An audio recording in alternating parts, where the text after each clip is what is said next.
Hi there, Tim Hughes here. I'm the CEO and co-founder of DLA Ignite. With me today, I've got David, and we're going to be talking about his book, Relationship Economics, Transform Your Most Valuable Business Contacts and Personal and Professional Success. And it's the third edition. What do they say? We have an expression that even a blind squirrel can find a nut. You know, it's thank you, very kind. It's a good book, David. I really enjoyed it. It's a really good book. And I mean, you say some really good things. But before we get into it, where can people find you? Yeah, easiest is if you just Google my name, David Nour, N-O-U-R. You'll find plethora of articles, videos. You can also go to Nour Group, N-O-U-R group.com. That's our website. There's a blog there. All of our social channels are there. But yeah, it's going to be hard pressed to not find me somewhere along the way. So we've already had one comment. Looking forward to the conversation. Practical steps go giving. So thank you so much. The reason why you've come as LinkedIn user is that you need to give permission in your LinkedIn profile for to share your data. There you go. Yeah. So let's talk about the book. So what was the inspiration for the book? Yeah, so you remember from our conversation, originally from Iran. I didn't get it then, but I distinctly remember being a young lad, and my dad would walk me through the bazaars of Iran on our Friday errands. And Tim, he didn't have just a to-do list or to-get list for mom. He also had a relationship list. And he made sure that we saw, whether it was a local plumber or a politician, we kind of saw the people we needed to before we needed them. And that left an indelible imprint on me at a very young age that relationships cannot be transactional, certainly not the ones we value. We have to become more intentional in the relationships we choose to invest in. And you and I have talked about this, that the rest of the world builds relationships first from which they do business. Regrettably, as Americans or Westerners, we're so focused on the business part that if and only if that part works, I may ask you about your significant other, your kids, or what you do for fun outside of work. So I said there has to be a better way. And the original version in white, right, I wrote in 2008. And I thought if I could show others hopefully a disciplined process on how to identify, build, nurture, sustain, and ultimately capitalize on your relationships, more people could benefit from these ideas. And the green one is the all new post-pandemic written third edition, if you will. Yeah. So I mean, you've got a really interesting life story, haven't you? In terms of you were born in what is now Iran, yes, and then you went across to America, and you turned up in America with what, like $10 in your pocket or something? Yeah, $100, a suitcase, didn't know anybody, and didn't speak a word of English, and didn't speak the language. And I share that story because it's a testament to the immigrant that's the immigrant kind of success DNA still believes in the American dream or the Western dream, that if I go get an education and I work hard and abide by the laws and pay my taxes, I can build a lifestyle. And when I came here, you kind of really feel that, and as you grow up in the States and you get your university and get your job, and you really see and feel the tension between the transactional and the personal, the relational, the transformational in many ways. And that's become kind of my work for the last 20 years. So we've had a couple of comments. Daryl basically says great topic. Andrew says good morning. And Riley basically says, I've known David for 20 years, wonderful person. Very kind. I pay everybody $1 to say nice things about me, and I just send them out on a regular basis. But very kind from Riley and everybody else. So why is a relationship so important in business? Because I just see so many people on LinkedIn that see this as just a transaction. Yeah, and Tim, I got to tell you, I love your book on social selling. Thank you.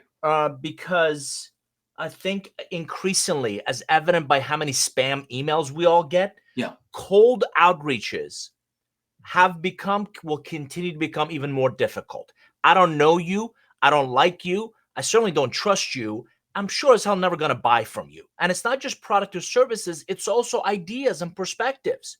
So I've been a student of this for 20 years, advocating that if you focus on another misnomer is we want more. I want more customers, more process. I actually call it the Jerry Maguire, based on the movie, business kind of model or mindset of what if we focused on fewer, but we actually build deeper, richer, more meaningful, more strategic relationships. If you look at anyone's portfolio, I would submit to you that bulk of their success comes from fewer relationships that they've invested in, they've nurtured over time. So I'm not a big proponent. Think about it. No prospect wants to be sequenced. No prospect wants to talk to 8 junior people who can never solve their problems. So why can't we invest in really the development of that next generation to be end-to-end kind of relationship-centered sellers? And the book you were kind enough to mention, the premise is starts with an investment. The challenge is you cannot invest in everybody equally. We just don't have the bandwidth. So how do I focus on? How do I prioritize the relationships that are most relevant, the relationships who candidly get me? So again, companies talk about ICP. I talk about ideal relationship profiles. Who gets you? Who values you? Who can you materially value and really create a difference in their lives? Focus on those, and you'll get a much better, more favorable cost of acquisition. You'll get a much more favorable lifetime value. You'll be more fulfilled. Who wants to be around people who don't want to date you? That's just not a whole lot of fun. We had another comment saying, interesting that when I come back to Ohio for a bit, I found much more relational than transactional. So much that I think I should have stayed, and my sons are thinking of moving here.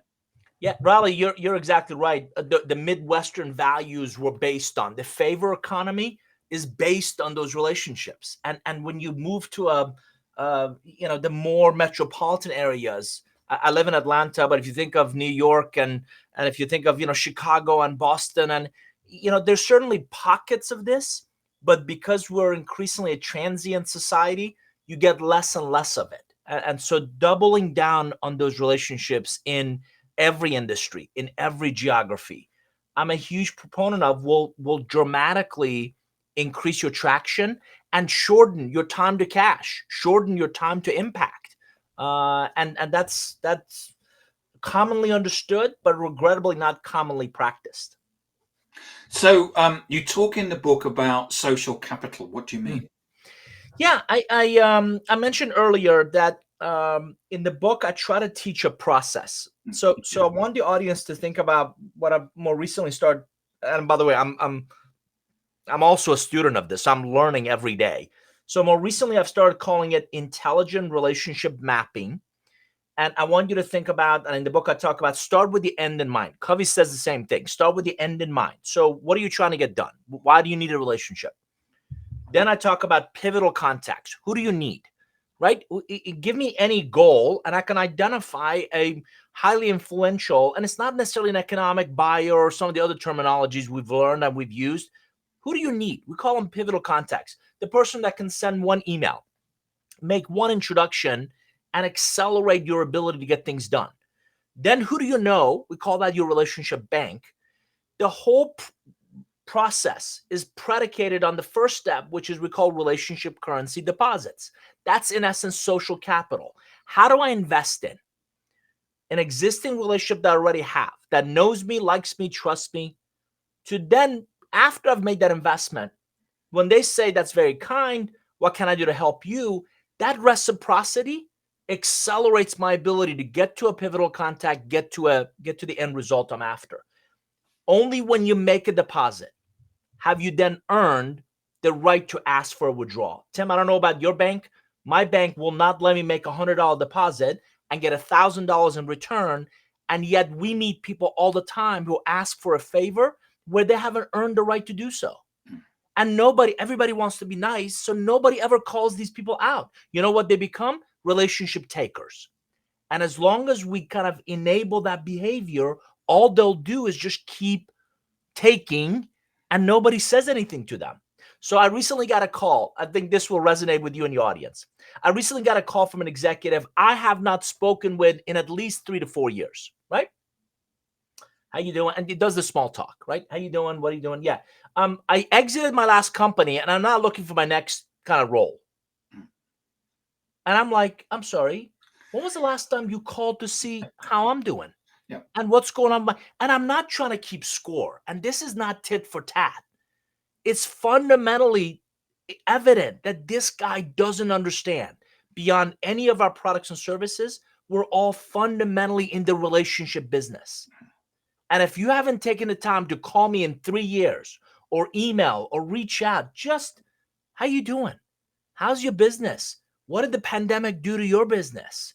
If you haven't made those investments, you have absolutely no right to ask me for a favor. Let me drop everything else that I'm doing just so I can help you.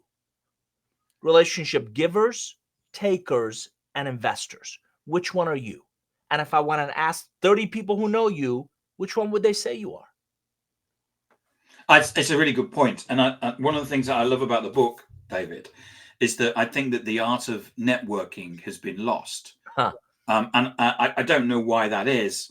But what you do is you give a blueprint about how to network, which in a way is how to build relationships. And it's a lovely step-by-step process in the way that you do that. That's one of my takeaways from the book. Very kind. You're going to chuckle because I often refer to networking as one letter away from not working. Right?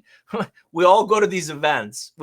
Tim, I'm old school. We used to kind of dispense business cards, right? We give out business cards, we collect business cards, and it's transactional. It's superficial. I got a load here. Just like, right. So instead, I was at an event. I was at a dinner, lovely dinner last night, 10 people.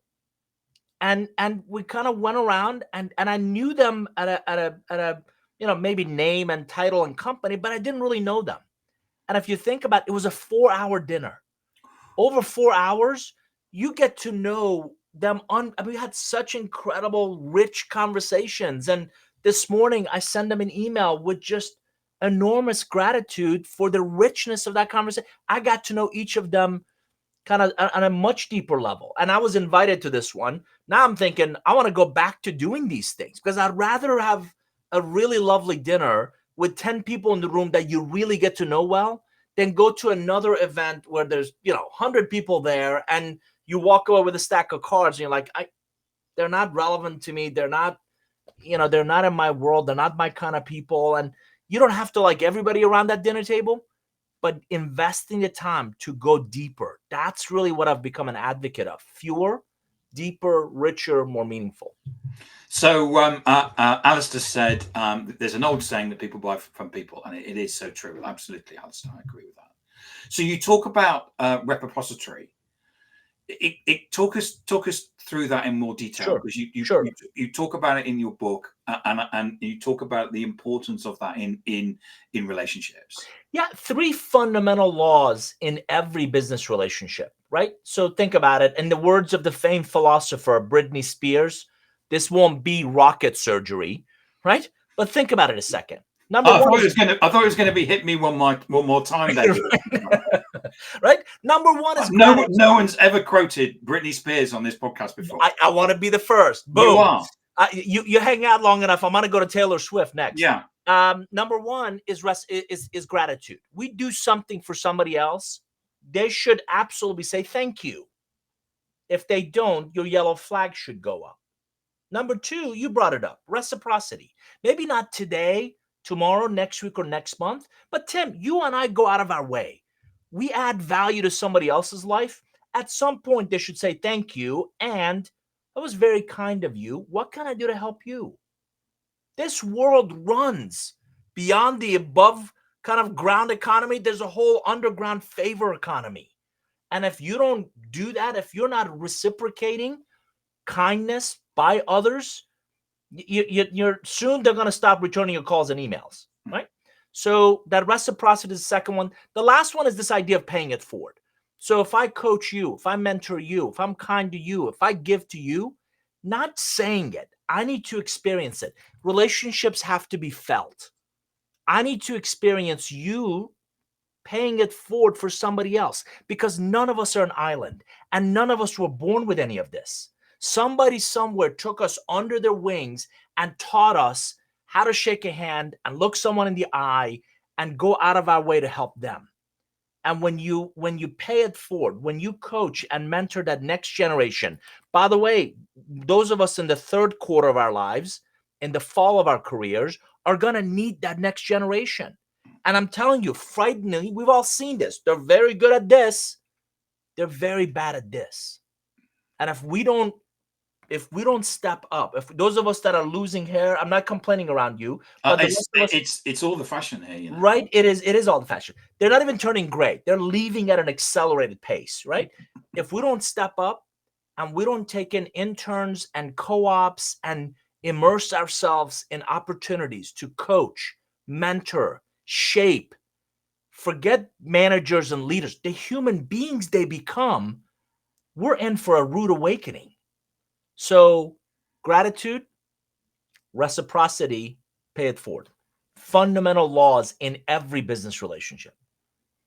So we've got a couple more comments. Andrew says networking has fallen to the wayside due to people becoming lazy and thinking that just because we see someone on a social network, we know someone.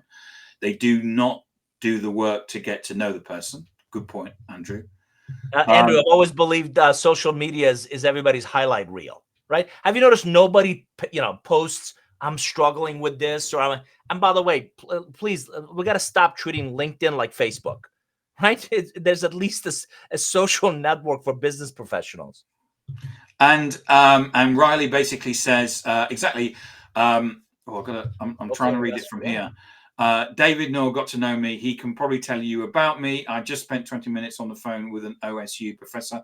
I hired him for a summer of research. Anyway, thank you, Riley. That's really brilliant. Yeah. And Andrew said this is about the Britney Spears quote. No, Andrew, don't forget the famed philosopher Britney Spears. Yeah. And I think Riley's having a conversation now with Andrew, and Anna says, I don't think the art of networking has been lost as much as people hiding behind technology. If you look at how many generations interact today, it's online and masks can be built, but the human connection is lost. Oh, Alistair, love that. Yes. And we've got to, I force myself to get out for coffee meetings, for lunch meetings, for events. And I push every organization I belong to. Most people gather fundamentally for two reasons: content and community. I don't care if it's a sales kickoff or any kind of an industry association event, any gathering. Who else will be there? And what can I learn?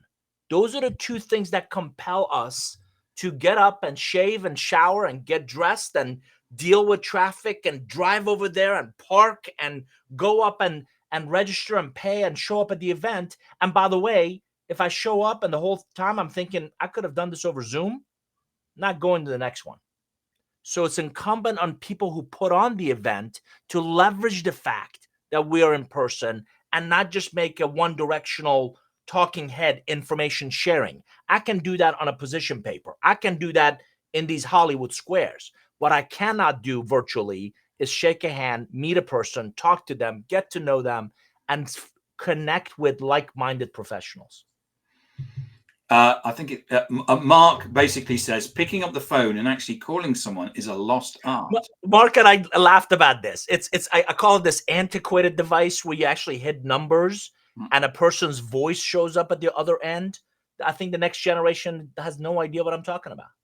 So is there some sort of business case for generating relationships? I mean, we've all talked about it and we've patted ourselves on the back and stuff like that. But at the end of the day, we need to have, what's the money? Show me the money. Tim, great question. So I want to go back to something I said earlier.